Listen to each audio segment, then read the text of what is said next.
अस्सलाम वालेकुम एवरीवन। आज की वीडियो में हम एक मिस्टेक जो अटेंडेंस मॉड्यूल में हमसे हुई तो उसको आज हम देखेंगे। तो वो मिस्टेक क्या थी, एक छोटी सी मिस्टेक है। हम जब जो है प्रमोट जब स्टूडेंट को कर रहे थे और अपडेट करवा रहे थे उसका प्रमोट टेबल में, तो वहाँ पे जब हम ये अपडेट करा रहे थे तो डेट और क्लास जो है सबकी सेम अपडेट हो रही थी। ठीक है, सबकी देखें जैसे डेट और सेम अपडेट हो रही है। मतलब डेट हम यहाँ पे क्या कंसिडर करते हैं, बैच, कि उसका बैच है। चलो बैच बैच तो जैसे सबका सेम होता है, जैसे 2018 का बैच क्लास 8 का, 2018 का क्लास 7 का, 2019 का, सॉरी मतलब बैच तो एक ही चल रहा होता है। 2018 का 1 2 3 4 5 6 7 8, सही है। हर क्लास का बेच सेम होता है, बस क्लासेस अलग होती हैं। तो यहाँ पे बेच तो चलो सबका एक हो जाएगा, लेकिन क्लासेस सबकी अलग अलग होंगी। तो यहाँ पे मैं अगर अपडेट कर रहा था तो क्लासेस सबकी जो है सेम वो है, अपडेट कर रहा था। यहाँ पे मैं दिखाता हूँ मिस्टेक क्या है, फिर हम उसको रिकवर कर लेते हैं। Attendance, sorry sorry sorry, attendance में नहीं जाना, मैं प्रमोट में जाना था।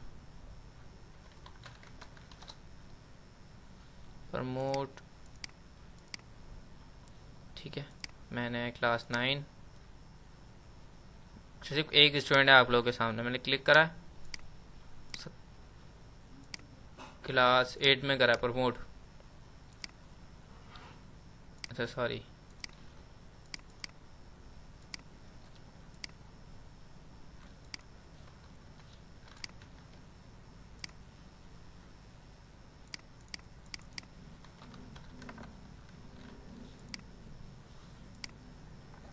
मैं इसको क्लास 8 में प्रमोट जो है अब एडिड हो गया। तो ये जो है कनेक्शन एरर आ रहा है, अब इसको कहीं ओपन हुआ हुआ होगा, इसको क्लोज कर देंगे। अब मसला ये मिस्टेक हम देख लेते हैं। मैंने सिर्फ एक को करा है, किसको, वसी को, जिसका जीआर नंबर 3 है। देखें दोनों क्लास 8 हो गए। तो ये एक इशू है, हमें इस इशू को जो है रिजॉल्व करना है। रिजॉल्व क्या होगा, बस एक यहाँ पे हमें क्यूरी लिखनी होगी। यहाँ से मैं हटा रहा हूँ डेट, ठीक है, सबसे पहले तो। और डेट हटाने के बाद मैंने लिखा fair STGR number equals to @GR, जो कि मैं एक पैरामीटर बना रहा हूँ यहाँ पे ऊपर, @GR मैंने एक पैरामीटर बनाया इंटीजर। ठीक है, इसी को मैं दोबारा से कॉपी कर रहा हूँ। एक और क्यूरी लिखी है मैंने, और यहाँ पे मैं लिख रहा हूँ SP डेट, और ये वेयर का क्लोज मैंने यहाँ से हटा दिया। सही है, और एग्जीक्यूट, सॉरी, अच्छा सॉरी, यहाँ पे हम वो भी तो लिखेंगे, पैरामीटर हमने उसको दिया नहीं, डेट। अब एग्जीक्यूट, तो ये सक्सेसफुली हो गया। और यहाँ पे हमें बस थोड़ी सी चेंजेस ही करनी होगी। GR यहाँ हमने पास कर दिया, कोड में हमें देना होगा। यहाँ कोड में हम दे देते हैं, ये रहा।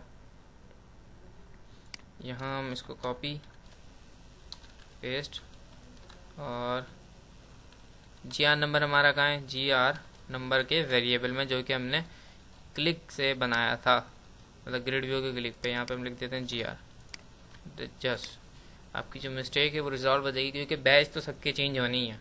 अब एक बच्चा फेल हो जाता है तो बैच तो उसका चेंज होगा ही। मैं यहाँ पे दिखा भी देता हूँ आपको। अटेंडेंस, सॉरी, प्रमोट में जाना है हमें। क्लास 9 का बच्चा कोई भी नहीं है, क्लास मैट्रिक, सॉरी 8 का। अब मैं जो है SD को प्रमोट कर रहा हूँ क्लास 9 में। ठीक है, ऊपर वाला जो है वो फेल हो गया है, मैंने करा प्रमोट हो गया। मैं अब टेबल में देख लेता हूँ,